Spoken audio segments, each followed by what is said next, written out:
Hi everybody, it's Lisa, owner of Peaches Skincare. You can visit us at peachesskincare.com, and I also invite you to follow us on Instagram and Facebook to see a little bit more about our beliefs in skin and what my master estheticians and my products can do for you.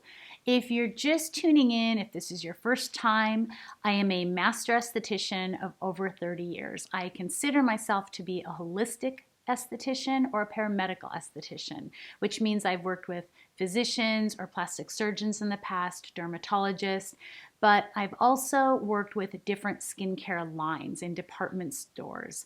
So my knowledge is very vast, and really you can ask me anything and I typically am able to answer it. This is more of a video on a little bit of a friendly reminder, if you will. I'm getting a lot of people talking to me about rosacea, about problems in their skin, puffy eyes underneath their eyes. When they'll send me pictures and they've got some fungus going on their skin, or they've got some redness. And I'm hearing the term clean beauty a lot again. So I thought that I would just try to answer all of these with one really great explanation, if that's at all possible. So the term clean beauty is really thrown around a lot, and I value people who are trying very hard to have clean homes, to eat well, to make sure what they're putting in their body, what they're putting around their body is really important to them, and I value that. The problem is clean beauty is a marketing tool for many, many companies. And it really started with Goop. And I am not one to put anyone down. That's not what my job is, because I think we're all out here just trying to do our very best. But when Goop came about, it was from Gwyneth Paltrow. And I've said in previous videos that they really came up with this term clean beauty. And then so many others have really taken part in that. And clean beauty is a marketing tool, but I do believe in beauty that is clean, or skincare that is clean.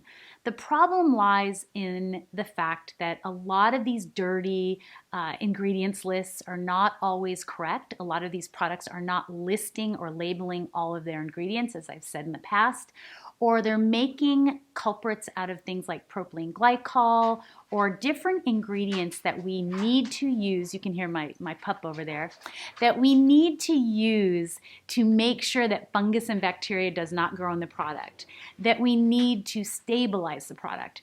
And if you're a small batch company like we are, we're using less than 1%, which means, and my husband always says he doesn't think this makes sense, but it does to me. You know, when you're cooking with wine, our son is a chef, and when he cooks with wine, he says it kind of evaporates or dissipates. Now, it's still in the food a little bit, so I guess that's probably why he says it, but it essentially is dissipating. You put so little in it, it stabilizes the product. It keeps it from growing bacteria and fungus. That's why so many of these do-it-yourself products that you're making at home are not stable, are not going to be able to ward off fungus and bacteria, which can get back on your skin. And it's so important that so many of you understand that. Bacteria and fungus gets in your makeup. Bacteria and fungus gets in the products that you're using. And then all you do is you're putting it back on your face. So what does this have to do with rosacea and maybe having under eye areas that are swollen? It's all about toxins, and it's all about things in our body. So let's say that you had surgery, or you took medication, or you ate something that you typically don't eat. It's not really great for your body. Well, at night is when our body heals. You've heard me say this before. It's when our skin, which is the largest organ of the body, filters out everything out of your skin. So your skin filters everything coming out of your body that's a toxin. So the positive to that is if you put something in there that shouldn't be there, or if there is something in a product that really isn't something you want to use, your skin and your body is a wonderful machine, and it really can filter it out. Now, if you're smoking cigarettes or you're doing something every single day, that's where toxins begin to build up. That's where problems can occur. But at night is when our body heals itself. So the skin is purging it all out. And then in the morning, I always say you're left with almost a kind of goop or yuckiness on your face. I guess I said goop because I was talking about goop. But you end up with almost this film on your skin. And in that film is a lot of toxins. There's lots of dirt and oil like sebum, dead dry skin. And I relate that to people who do tongue scraping. I actually brush my tongue every morning because the same thing occurs. Things from our gut and in our body come up and they're on our tongue. And I've heard some people say that it's that little white film, and I just brush my tongue. You can also scrape your tongue, but it's the same with your skin. You've got to get up. You've got to get all of that film off or all of those toxins off, and then you need to start fresh for the day. So you need to wash your face. You need to exfoliate your skin. You need to work on that tissue to make it healthy and clean so that the body or the skin doesn't have to keep working to purge something. So when it purges something, a lot of times that pimple will come up as a head, or it might be a blackhead that's stuck or a milia stuck under layers of thick skin. But once it's pushing it out, it's the body trying to get rid of it. And if the body's constantly having to get rid of toxins or things in our skin, it can't work on our collagen. It can't work on building the collagen in our skin, therefore creating elasticity. When we lose elasticity, you've heard me say we make a wrinkle. So when your skin is purging, that is a very important thing, but it can make your under eyes look swollen. Under eyes can be from allergies. It can be from lack of water. A lot of times if you've been, when you've been sleeping all night, you're not getting up drinking water. I know I get up a couple times during the night and I do drink some water, but we don't typically wake up hydrated. We wake up dehydrated. So it's so important to drink water. And once you clean out everything and you drink your water, you're able to get those lymphatic areas to drain. And that's going to help with puffy eyes. But you want to avoid salt. You want to make sure you're washing correctly. And then your skin can push those toxins out. Now, allergies are a big problem for me. I am a huge gardener. I love my flowers. I have tons of floral and fauna around me in Southern California.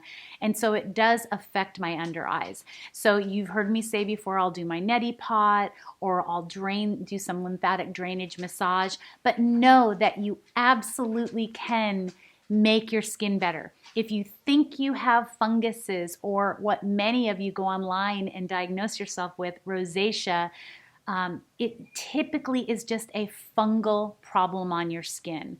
So rosacea, for example, it is an internal problem, but sometimes if your gut isn't clean or if you're using bad products on your skin, you're actually creating fungus and bacteria, which is not rosacea. And so many people misdiagnose themselves with that.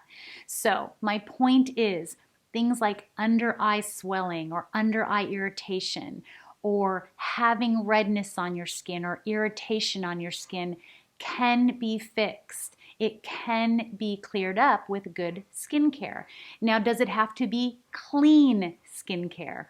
Many of us have clean skincare, but again, some products or some manufacturers use that term more for marketing. And when you look at their ingredient list, it's really no different or there's nothing extra special about it. So with that being said, I wanted to bring up the skincare a little bit. Now, I'm not here to sell you Peaches, but I'm definitely here to encourage you to use it. Why Peaches skincare? I've been making it for over 30 years. I know how it works. I have tweaked it, and I have made an exceptional skincare line. Do I keep it clean? Yes, it is clean. Do I call it clean beauty? I don't use that marketing term. I call it holistic skincare. I call it skincare that is based on a Harvard University study where it showed that only antioxidants can penetrate your skin. So when you're using these products, flawless exfoliator to loosen, cleanser to clean and feed your skin, maybe restore because you had a lot of night sweats that night or you worked out early in the morning, so you're washing with restore. When you polish to refine, those things penetrate the skin. They're not just sitting there. All the wonderful nutrients are getting deep into the dermis, the epidermis, the stratum corneum, and they're creating change. Now, where can a problem come? And this is with any skincare line. It's when you mix products. So you mix one skincare that may be pure and healthy and an antioxidant for your skin with something that is impure, that is not an antioxidant, that maybe has fragrance, may have color, or may have things in it that don't do anything for your skin. You know, I used to tell clients years ago there was a product sold by a company and it was called tree bark toner. Tree bark has no value to your skin. So just because it sounds natural and it sounds wonderful does not mean it's good for your skin. And that goes for Korean beauty. Everyone thinks that Korean beauty is some wonderful ingredient list or there's something so different and magnificent about it. Korean beauty is a term that was used culturally, and it was where mothers taught their young women or their young daughters and hopefully their sons to take care of their skin from a very young age, to protect it against the sun, to clean it, and to take care of it.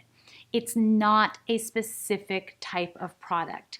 And because they maybe put a rice water in it or they put a hibiscus in it, which we use, doesn't mean that it's different. It just means that that's a different ingredient in a product, or it doesn't mean it's better. So be mindful. Don't mix products. If something isn't working for you that you're loving, comment below. I can maybe help you through it. Try not to mix products. Try to stay with one family.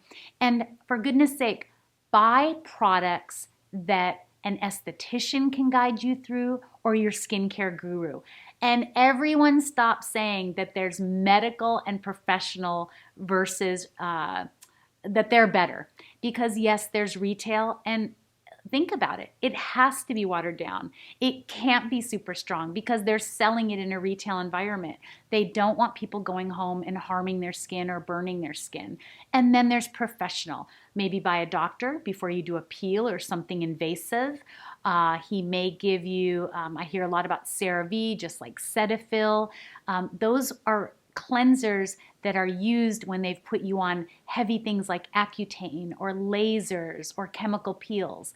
And then there's products that are sold maybe by your doctor or an esthetician that are professional, because we can guide you through using them and we can teach you how to use them without harming your skin. So I know a lot of this was a little all over the place, but I wanted to encourage all of you that if you're seeing redness on your skin or fungus, you can get rid of it naturally. And it may not be rosacea or eczema or psoriasis. In most cases, it's just fungal or bacterial. You can make your eyes underneath look better by draining the lymphatic area or by drinking more water or taking an antihistamine. See what the reason is for that swelling. And don't be pulled into buying something because you think it's made better or it's made clean beauty. Find an esthetician, preferably a master esthetician who has been at it for as many years as I have, or she has taught her master estheticians, or find a skincare guru that can help you find good skincare. And I really want to also encourage you in closing that if someone is talking to you about good skincare and they have foundation all over their face, they have concealer under their eyes. I have none of that on right now. My skin is clean. I have some eyeliner and a little lip gloss on because I don't have to cover it up. I had a little blemish over here. I'm letting it heal. It maybe left a little mark if you're noticing it on the camera, but let your skin glow and show and be clean and beautiful naturally. So if someone's telling you about skin and they're covering it all up, that's not clean beauty, that's not holistic skincare, and that's just not real skin. Hopefully this helped. Hopefully you understood a little bit about what I was talking about or resonated with you. If you have any comments, I always ask that you kindly comment below. We would be so grateful if you would subscribe. I hope you're all staying healthy, you're all staying happy. We will get through all of this COVID and we will come out the other side, and I hope personally that we will all be better for it. I know as a small business owner, I need you. I need you to come into my salons if you feel safe. I need you to get your facials and refer friends. And I need you to go online and take a leap of faith and buy our products and let me guide you to have the most beautiful skin you've ever had. It may take a little patience and it may take a little bit of time, but it will be skin that you will never have issues with again. I hope you all stay happy and healthy and beautiful naturally.